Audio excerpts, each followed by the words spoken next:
Hola mi gente, tenemos una 2015 ProMaster City.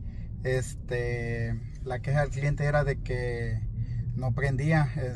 Ya la checamos y cuando la prendí se oía como que no tenía compresión, se oía tss, tss, tss, tss. Entonces, no me asusté porque estas camionetitas, o todo el carro que usa el Multi Air System, son famosos por consumir mucho aceite.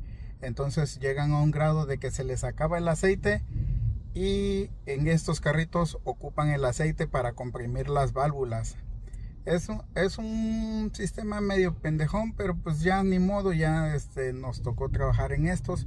Nosotros no diseñamos los carros, nada más trabajamos en ellos y así trabaja este sistema. Entonces, por si te llega a pasar, que se oye que no prende y se oye como que no tiene compresión, nada más agrégale aceite y es todo. Así que le vamos a recomendar cambio de aceite a este carrito y le vamos a decir al cliente que monitoree cuánto, a ver si está consumiendo aceite o no, y ya de ahí para el real. Pero por ahorita el diagnóstico ya está.